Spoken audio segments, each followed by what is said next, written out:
This should be fun. Welcome to the Zachrilege cast podcast, YouTube video, interview program that features me talking to some of the best and brightest and drunkest in the atheist / secular / awesome community. This is episode number 190, finally. This interview is recorded live on May 3rd, 2019. Thanks to Gail Jordan for being on the show whenever the hell I did a show last. Check out her content, and if there is a conference and she's speaking, you should probably show up. Tonight's weird because I've lost 2 potential guests and the show had to go on, and I feel lucky to reach out to a guy I first interviewed in the front seat of his car. He's banned from every other atheist conference, so fortunately American Atheist was the odd number. He is an odd duck with amazing beard work and a good taste in beer, which means mine. Let's start the conversation. Welcome back, Podunk Polymath, Chris Whatevs. What up, man? So you're coming to me live from somebody's backyard, is that correct? I am coming to you live from suburban Nashville, where they have fancy back porches that are literally tiny. So. Literally tiny, but there's enough room for you and a beer. I feel like that's spacious. That's enough room for me, exactly. Yeah. Okay, well, let's get this proper send-off. I feel like the last 2 or 3 episodes I've done, my guest has not been drinking, which is very unfortunate. So what do you have? All right, so I never even seen this beer. I went down to the local fancy beer store. Of course, I have to... It's a Stillwater Artisanal, which I've had a couple of theirs. I'm sure you have, too. This is what the can looks like. It's all abstract and black and shit. I don't... Woo! And it's called Critical Thinking, which so many people in this country lack. So it's fortunate for me. I have it. And it's just a regular porter, imperial porter.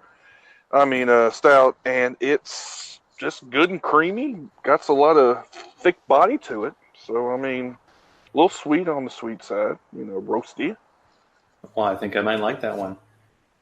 I've had a few of those. Yeah. I don't know if they're the ones that do even more Jesus, because there's a brewery and they don't actually have a home. They just brew in other people places, and that's one of them. And they make like 75,000 different beers. But it's good to know that you can get a solid stout because, seasons are changing, so they're kind of going away, but... Not when you're drinking this sucker, because this is year-round, baby. Dragon's Milk, of course. Official beer of the show. Yeah. And my last one, sadly. Of those. But in case... Yeah, we might as well, because it is kind of a rambling show. Like, I was going to just talk to myself, but I think it's, good to have a two-way conversation. I can discuss how I drove into Nashville and then went to see somebody do a beer trade and made a beer trade in somebody's parking lot. That was fun. But the other beer from Nashville's Southern Grist, they got the nice little Tennessee thing going on. That reflection sucks. Copra Kai. So this is a milk stout, maple, vanilla, and coconut. Strangely, every other beer I seem to be drinking lately has coconut in it. It's quite good. I don't know if it was the best beer I had there, but it was the best one they had that they sold 4-packs for. So, how's it feel? Mouth feel? What are we getting? Well, I'm still on the Dragon's Milk, so I'll have to get there. But oh, you haven't even got there yet. Okay. Yeah, I guess I can just kind of bounce around on my Nashville trip because I kind of want to talk to you about American Atheist, but we'll get there in a little bit. So I came up to Nashville because I happen to be unemployed, not anymore, but at the time I was. So I was like, okay, the NFL draft is happening in Nashville. It's never been there before. My parents live in Nashville. I can go to as much or as little of the events as I want to and still watch it on TV. So I left my house at like 6:30 in the morning. I got to Nashville at like 10. And then I immediately did 2 things that only I do. I stopped at a local bottle shop. There's one in Cool Springs I like because they sell those Lagunitas beers that you like. I got a couple of those. And then I drove to East Nashville because that's where the guy I was doing this beer trade with. Because as you remember, we went to a beer bar in Nashville and they had a beer I really liked, a barrel-aged stout from Blackstone. but I was too late. It was like Sunday afternoon. I couldn't get to any stores, so I just asked the guy who lived locally. Beer freaks on Facebook are easy to find, and sometimes they're not libertarians. It's nice. Not often. And he had a vertical of that, which in beer lingo means he had a version of that beer from 2015 to 2018. So he had a few local Atlanta beers he wanted to get. So I bought them and I drove to his driveway because he works nights and he was like taking his kid to the park. So we met in his driveway in East Nashville, which is close to where all the crazy draft crap was happening. And so I drove all the way over there, made the trade with him, got my beer, drove all the way back to my parents' house, and then almost immediately we went back to the exact same spot, East Nashville, to get hot chicken. So that was the beginning of my weekend. I hear, so you're local. What are your thoughts of like Nashville getting the draft? Because you're not really a sport, well, you're a hockey fan, maybe still, but definitely not football. But the whole idea of like having this huge event in your city that probably is inconvenient for most people who live there. Well, I guess I should do the positive part first, which is only one thing as far as I'm concerned. They say it's like the biggest one ever. The more people have showed up to this one than any other, which, rah, what the fuck do I care? Right? I work downtown, and thankfully Did you get out of work? Because I heard that happened. A lot of state employees came in early and left, or if you could work at home, they let them work at home and stuff. But I park in the Sounds Garage, which is not downtown area. It's further up, so I didn't have to worry about the traffic really. But I actually went back downtown Saturday. I went to the Gulch, which is they just took LA and plopped it in the middle of Nashville. It doesn't look anything like the rest of it. Anyway, so no, I don't like any of these big events. I don't like gentrification. I don't like them turning the city into a LA clone.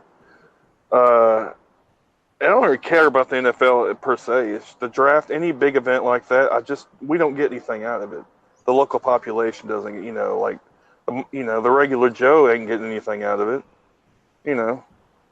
I mean, the tourist people get shit. The hotels, the bars, they get the tourist taxes. What the fuck do we get? Shitty roads and no public transportation. Yeah, I wondered if it even like people who worked at the restaurants downtown, were the people there, were they actually like good tippers and that kind of stuff? Because, I mean, it's a unique event, and I never want to get into the weeds about the football part of it, but it is odd because it is like, if you're a fan of any team in the National Football League, you can go to this because all teams are making draft picks where they force guys to play for specific teams and sign them, and they have this giant stage. And because it's Nashville, they had a bunch of bands playing and stuff.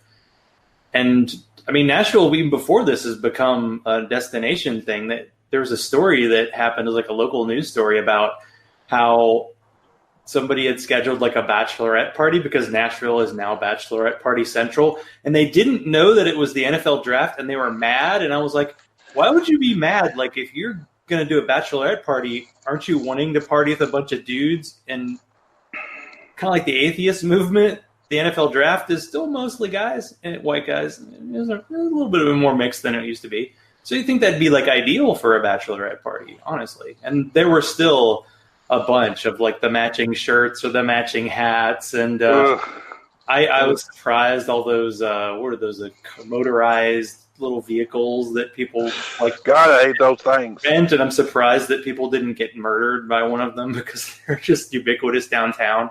They have them in Atlanta too. It's just like some company like just somehow decided to do this, and somebody got a lot of money and was like, okay, sure, let's have a bunch of untrained people driving motorized carts around downtown.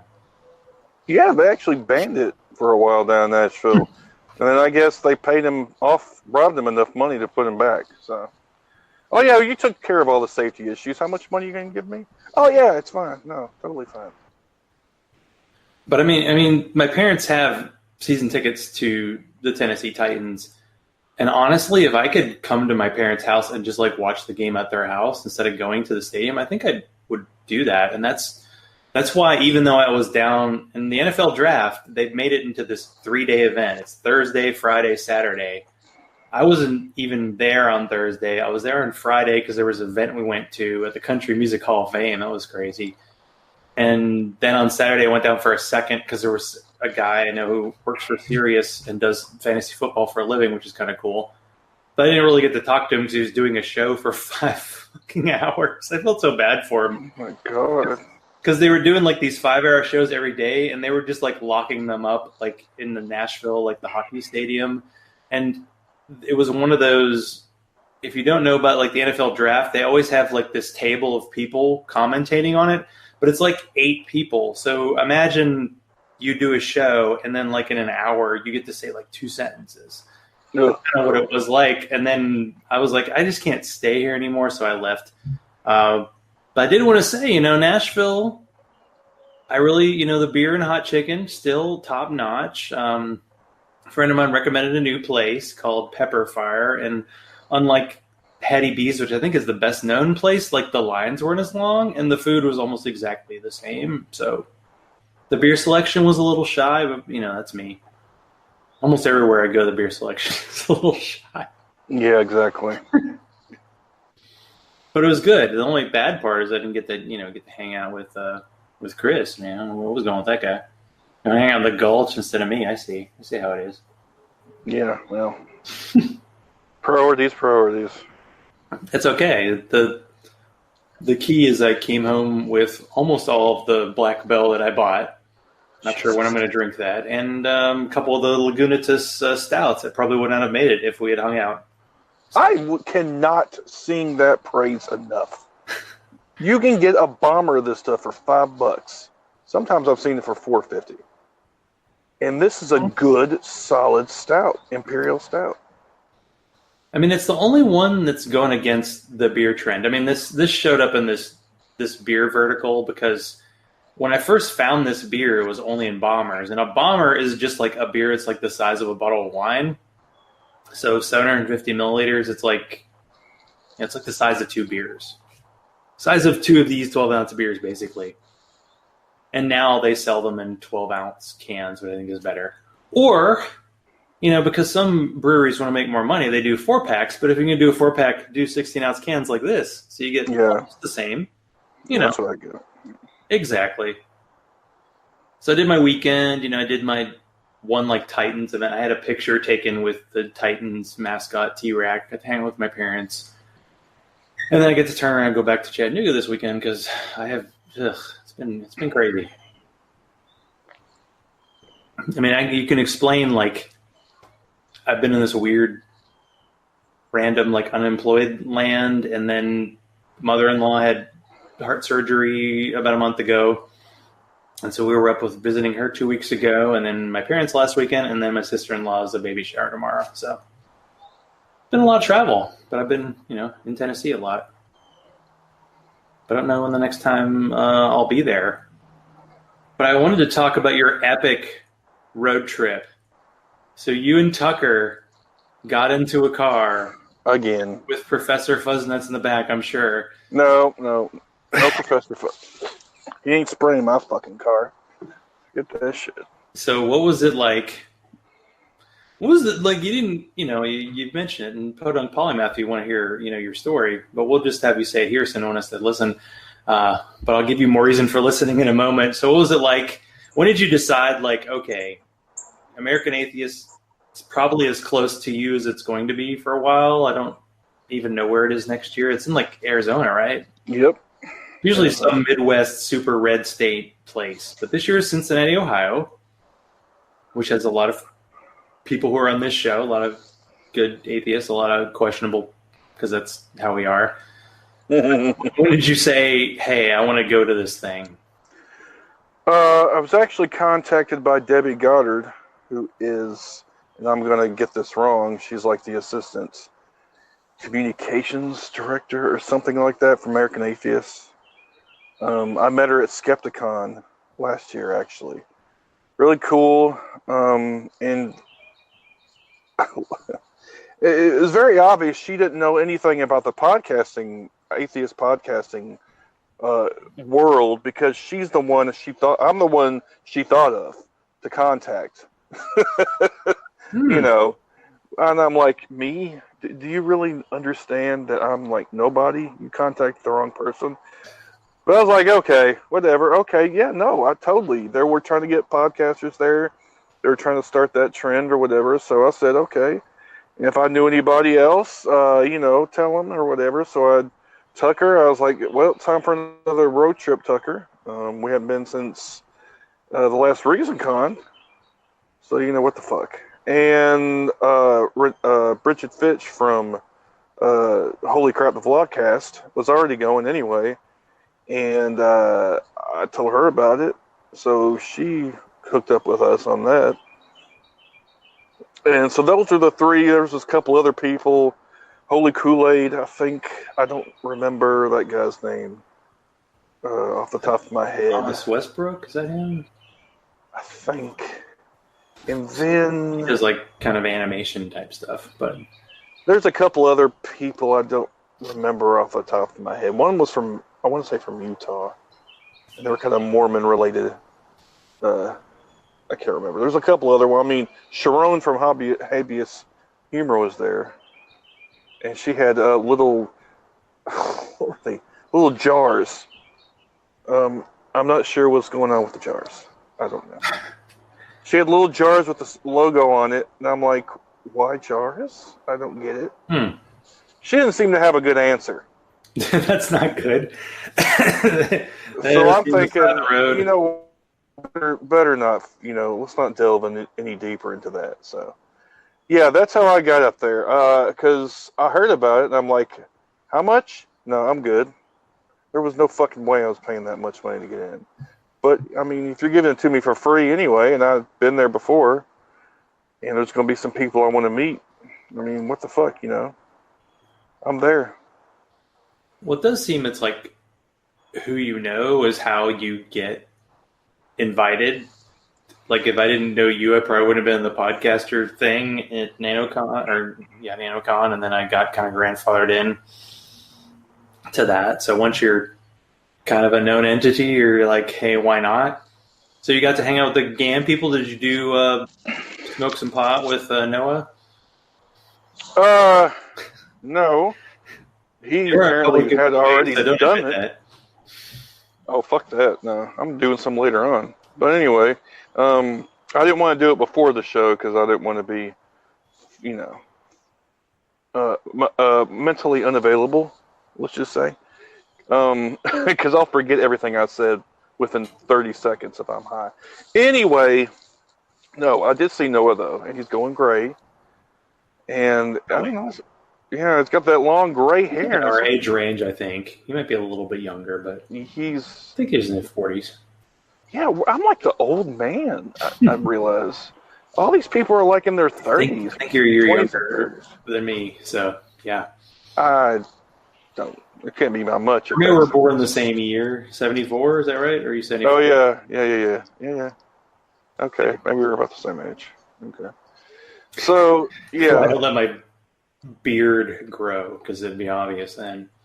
Because you have to go through a little embarrassment first. You have to go through the little stages. People are gonna laugh at you for a minute, you know, until you can get it going, like anything else. But once you get the beard out, ladies just flock to you. I mean, I will say that used to do like a beach trip every year, and I would not shave during that week. And I used to do that show with Sharona, and I had not shaved for like a week and a half, and she said I looked like a child molester. And then the next day, and maybe 5 minutes after the show, maybe during the show, I live shaved because that was it, dude. Because it would take me 6 months to have a beard that looks like week one of the hockey season, because you know those guys just never shave their. It's discipline. It's discipline.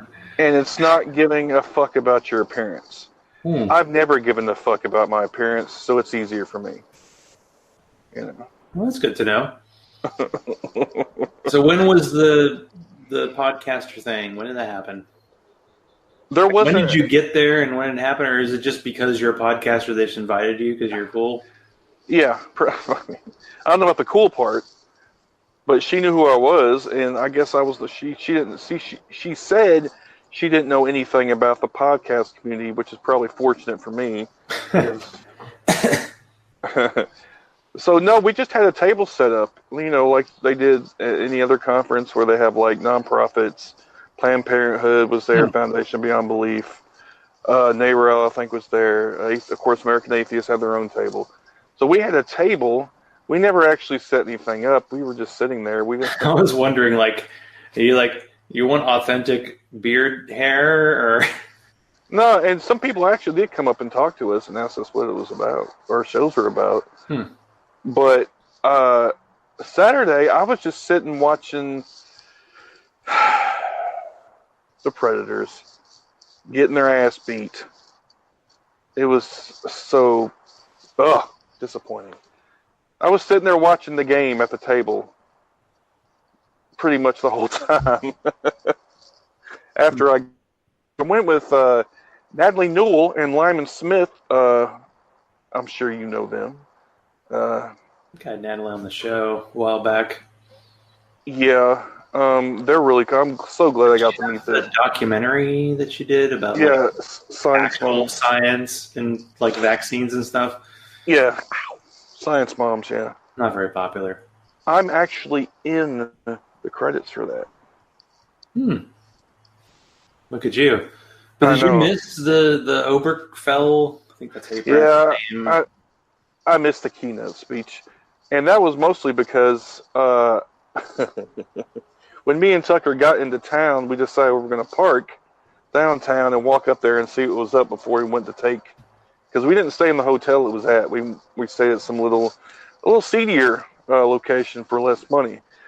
So we parked downtown just to check out, see what was going on, get a kind of a feel for the place before we went and dropped shit off and came back. Well, after I left we were there for like half an hour and then came out again. Well, Mr. Watson couldn't remember where he fucking parked his car. I don't know anything about downtown Cincinnati. I forgot to fucking remember where it was. We were wandering around downtown, cold. It was drizzling for about an hour trying to find my fucking car. And turned out we had passed the right place like 3 or 4 times. And that sounds about right. I mean, I am new to I'm in a new job and there's a parking deck and every day I've had to park in a different place and it's like, I don't know where the hell I'm in 2 floors. I'm like, where's my car? That's awesome. Well, I mean, it's like homing beacon. I mean, you can do the little thing with your thing. That's what I should have done. Take a picture of like the street, which I have done. It's yeah. Oops. Well, the problem is if it's in the garage, the signal's cut off usually. So even if you mark it, you're not going to get a good location, because it's down. You're not going to get a signal. So that's why pretty much why we missed the Obergefell thing or whatever. Was it like Friday night? Because that was Friday night. Okay, that was Friday night. They do that with. There's the local like book festival. It happens, and every year like the big speech is like Friday night, and most people, unless you're a super insider, you're like you don't even know it's there. So, but I guess it's a way to kind of kick off things, and that's a good guess to get. And now that all gay rights will be removed in the next 2 years because we're waiting for an election and not a legitimate process. Jesus. I just get like angry and angrier. I don't know like what all podcasts you listen to, but I kind of was shuffling around my podcast and I started downloading Democracy Now. Oh, and I was talking to my wife about like, did you know that there was an attempted coup in like Venezuela earlier this week? She's like, no, I knew nothing about that. Yeah, like, yeah, exactly. That's our world right now. That's my go-to news show podcast. It's like, yeah, and it's like our super right wing. Anytime American government wants to get involved in a government outside of our country, they're not on the good guys' side. They're always on the corporatist, kill as many small people as possible side. But it doesn't feel like there is really a winner in Venezuela. It's kind of it's not cut and dry in that. They're both shit. They both suck. So it's like, which sucky one? I mean, you're like, which side does the military go on? And I saw this on my Twitter feed, and it's really weird to see the conservative kind of flow through, because my like, I'll say civilian Twitter, which is mainly about fantasy football and beer, people are like, I'm glad that we have the rights to have guns, because those people in Venezuela got run over by armored cars. But if I had a gun, a couple of my shots would have bounced off the armored car before I got run over. I'm like, you guys could not stand up to especially our military that we give $70 trillion a year to. Your fucking AR-15, it does really good in a religious service, but not so good against our military. Yeah, no, too soon. No, how can it be too soon? Because like 7 happened during the recording of this show. Exactly. And we don't care. Like, there was one in Charlotte that just happened like 2-3 days ago. Yep. And it's gone. Yep. Like, the one that happened on like Easter Sunday, it's forgotten. Like, the attacks in Sri Lanka are gone. The ones that happened in New Zealand, I mean, a little bit we remember it.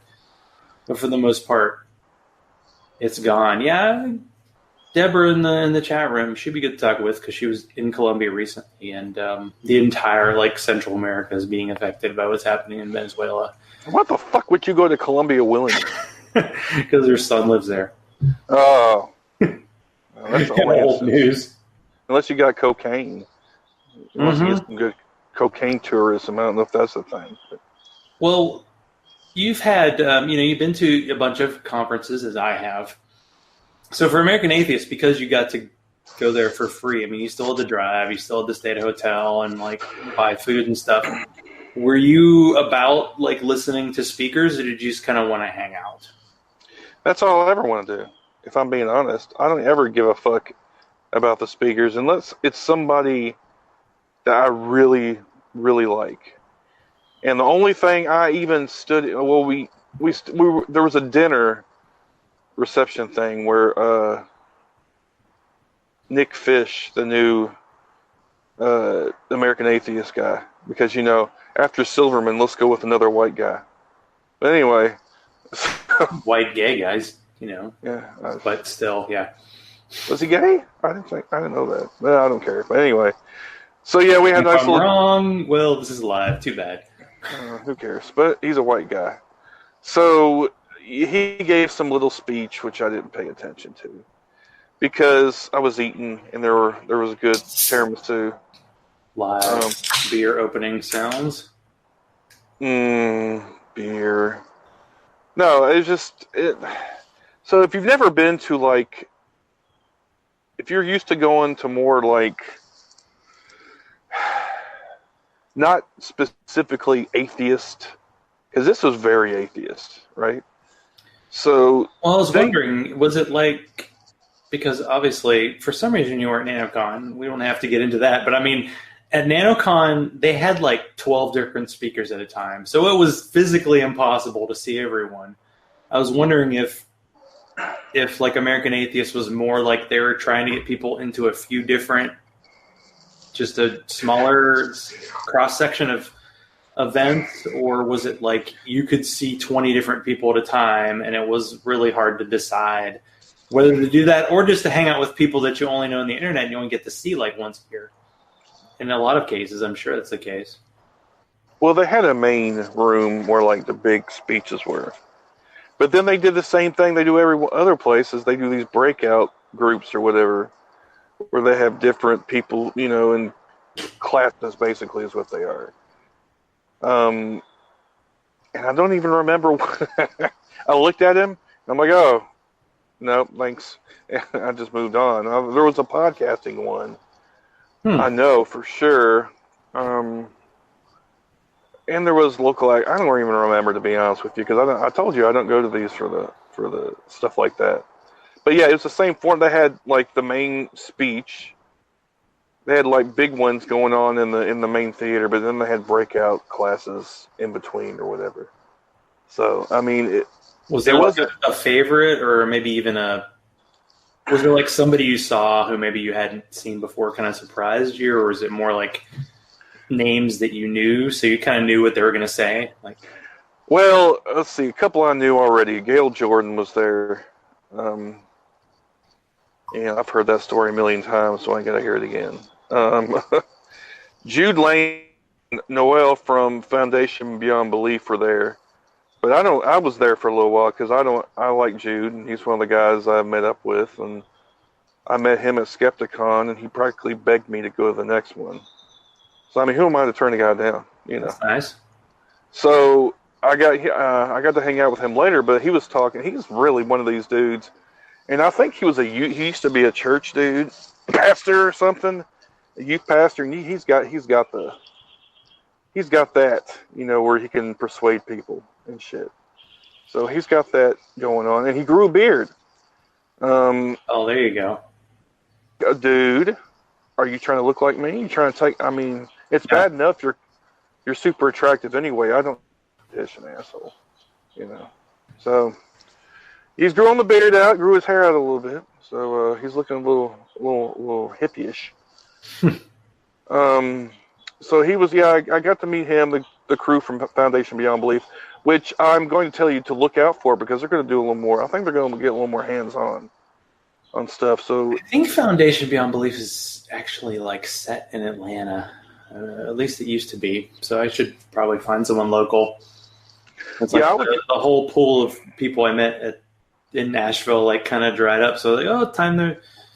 It's really weird that I don't know if you're like this because when I was looking for a job, I had to apply for like a ton of jobs every day.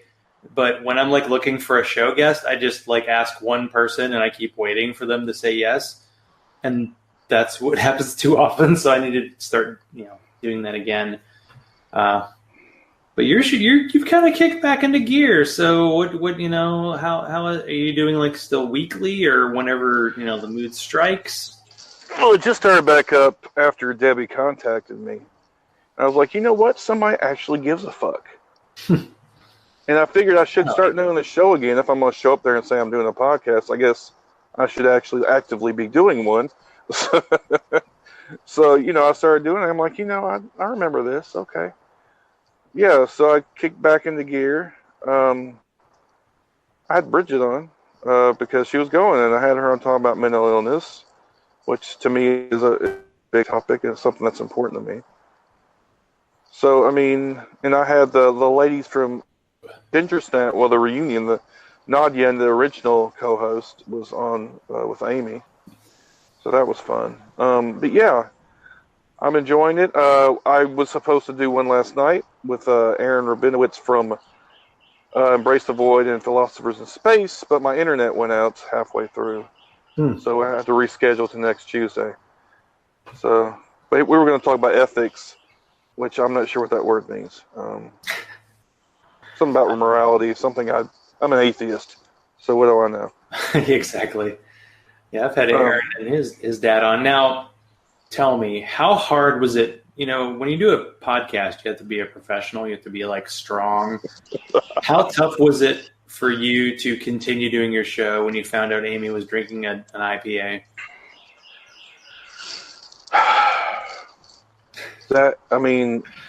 Is that the biggest disappointment in your career in the atheist community?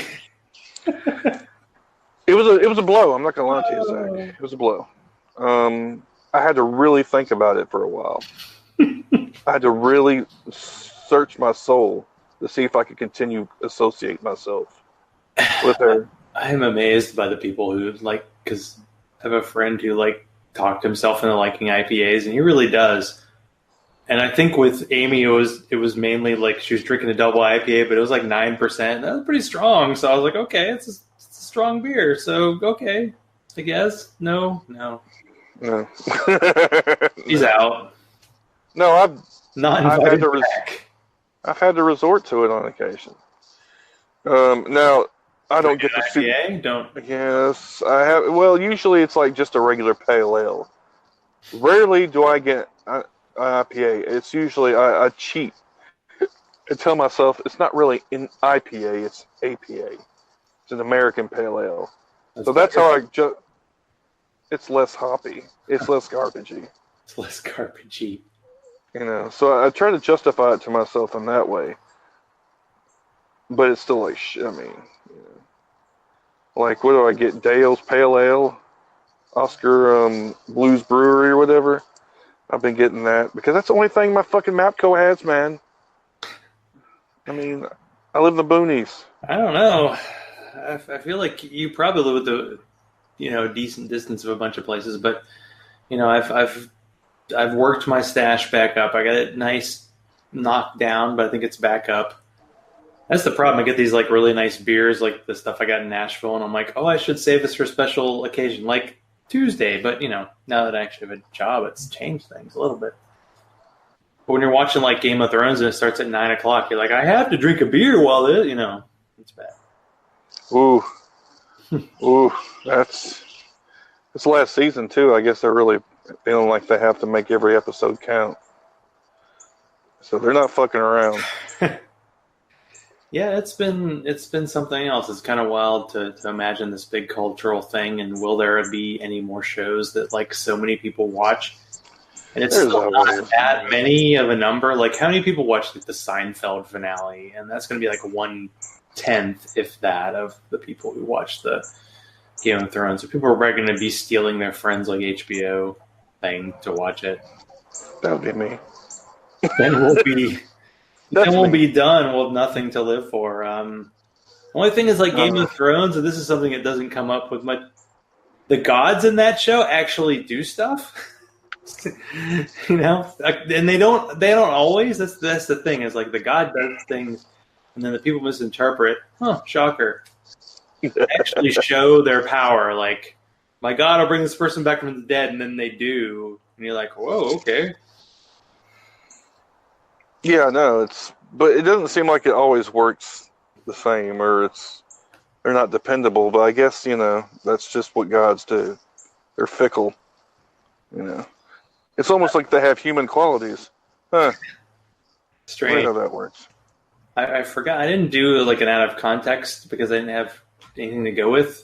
And this is actually from your guest on your last episode. You fucking cishet prick. That's awesome. Was it Amy? I think so. It had to be Amy. It's good to see the reunion, It's tough. And, as a white male, of course, I am being stomped upon all the time, so I can say it. Man, if I were Christian, that'd be perfect. Oh, yeah. Persecuted. That doing a podcast can be difficult, and just it's something you add to your schedule. And when you're dealing with anything else in life, it should be the first thing to go, and with a lot of people it is. So it's kind of surprising. Some people just are able to keep going, with all this. I know. I mean, and to be fair, I mean, if you listen to the show, I mean, she's going through a lot, and stressful. She's trying to drop things that are stressing. And even if it's a good stress, it's still stress, right? It's still a pressure to do something. Like getting out of a podcast, you may enjoy doing it, but it's still a pressure. It's still a stress on you to do it, right? Something that you wouldn't normally do. And so for your own, self-care is more important to me than anything else. So if you need to take a break or just quit it altogether, man, do it. I'm never going to tell anybody not to do self-care. Well, what for you is self-care besides beer?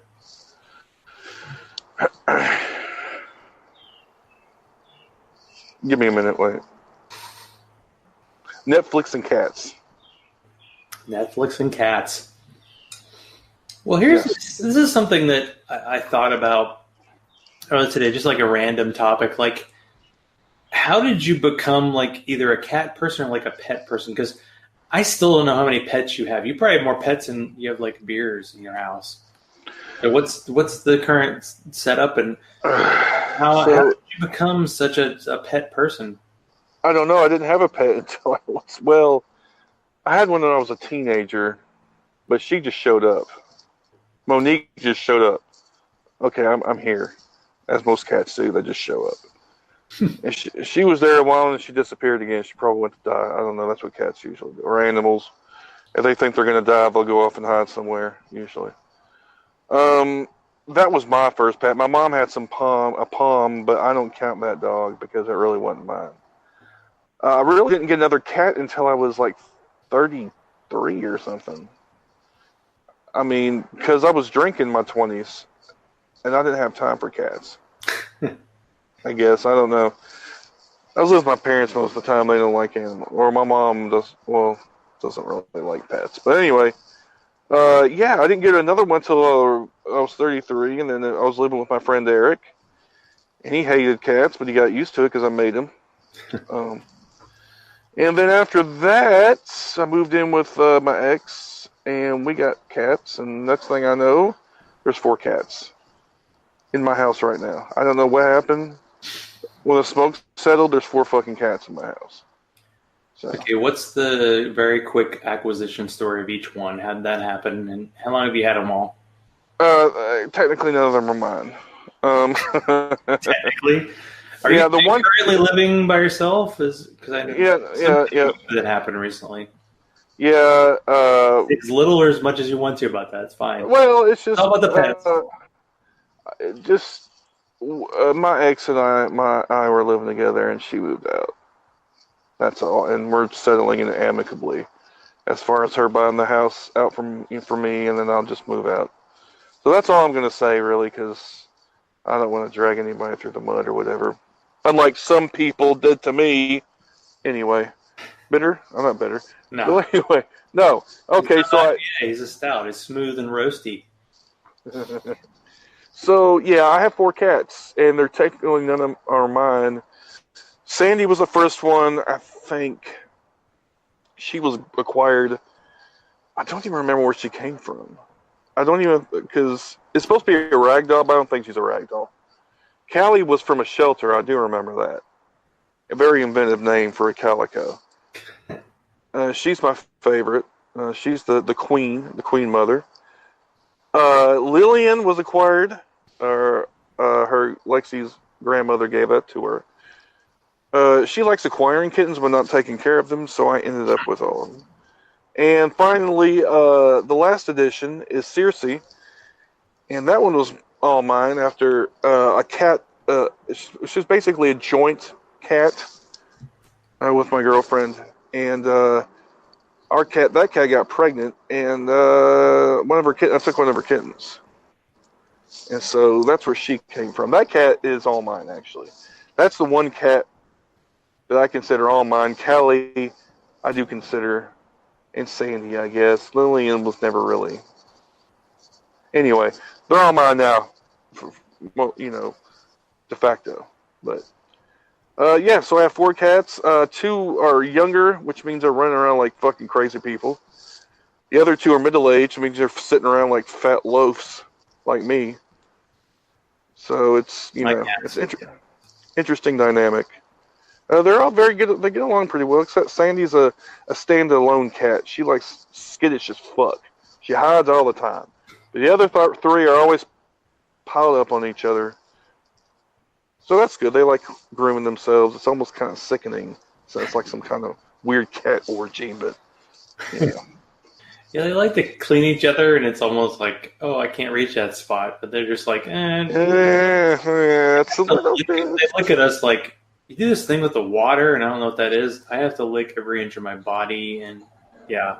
Sometimes it's tiring, so let somebody else do the job for me. Mm-hmm. So it's, it's interesting. So it's the cats and me and Netflix and beer. And, I walk around the house naked. So just let that sink in. Absorb it. Oh, boy. Talk about how much stray fur is in that house.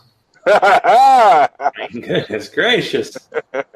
Okay, so I had a question for a local beer friend of mine. If you go into a desert island and you can only bring one beer, what would it be? But for you, I'm going to go, what about a local beer? If you could only have one, what would it be? A local beer? Yeah. There's a peanut butter stout. I have somebody in your life who might like that, but well, that ain't me. That ain't me, yeah. It's too sweet. Local. Shit. Goddamn. Why are you putting me on the spot? I really like New Heights Navel Gazer. That's a really good solid stout. I would have said Sue up until about a year ago, but that's kind of, I don't know. I think I limited, these breweries been popping up like fucking measles in an unvaccinated person. But anyway, yeah, they've been popping up everywhere. And so this Navel Gazer is expensive as shit. But it's really good, thick, dark stout. But I'm not familiar with that enough. Well, if I know there's a Monday night's a local brewery, and they do the 16-ounce cans. There's one called Dark Matter, and I think they're actually distributing locally. That's one of the beers I brought to Nashville. So keep an eye out, see if that's one of those ones you like. I should get Dark Matter at Putin's Promise, because the local brewery in Georgia called a Russian stout Putin's Promise. Perfect name. Yeah, I like the name. Oh, that's right. I brought you some of that. I don't know if you liked it or I drank it. I drank it. It was okay. I drank it for you doesn't necessarily mean that you liked it, but it's like... No, I mean, remember, I have discriminating tastes. Mm-hmm. So, it was good, but it wasn't the best. I'll say that. So how does the old Rasputin compare to that? Well, old Raspy is like the Godfather to me. And it's pretty... I mean, it's like $9.50, $10 for a 4-pack, so, you know. It's not bad, yeah. Compared to other stuff, it's fairly cheap. Let's see. So I've had you on the show 3 or 4 times. Are there any secret talents or skills that you have that people might not know about? Other than acquiring cats?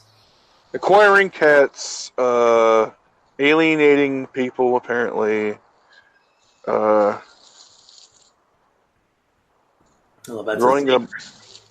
a luxurious beard. Wow, Jeannie says Rasputin is too sweet. I've had it. Mm. Nobody asked your ass, Jeannie. Shut the fuck up. Jesus Christ. Always just talking out of turn. Damn women. Anyway, so... I forgot about our drunken out of sync karaoke on your anniversary show. It was one of the... That show was the one that I was so drunk I had to leave.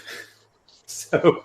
is that the reason? Okay. It was like year 1, and it was like hour 3, and I'm like, yeah, I gotta go. Yeah, it was lasting longer than but that was really fun. I really enjoyed that one. I was really honored, I guess is the word, to have so many people who actually came on. To be honest, I don't get too mushy, but I was really happy about that. But now they've all left me. Well, not all of them. Actually, all the ones that are in that show are still around, I think. See? You chose wisely. Mostly. Well, we've passed 45 minutes. This has been a nice way to spend a Friday night. So, where can people find your show and find you online if they haven't already shunned you? For those who haven't shunned me already, although some have been trying to sneak back in, I see you. The PodunkPolymath.com, of course. On Twitter at Podunk Polymath. Of course, the Facebook page / guess what? See if you can guess. The Podunk Polymath. A Patreon. I have a group nobody ever goes to anymore. The Podunk Polymath Podcast Posse. All separated by periods. What's the 615-376 Popo? 7676. Nobody call the fucking number. Jeannie, call the drunken number again. Deborah, one of y'all, I know y'all hear me. Call the fucking number. Drunk dial him. He's wanting it. Again. She's done it a couple of times already. Yeah.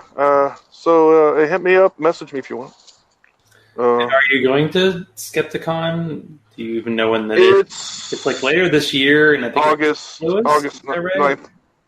It's in St. Louis this year, which makes it even better because Springfield was another fucking 2 hours. St. Louis is not far at all from me.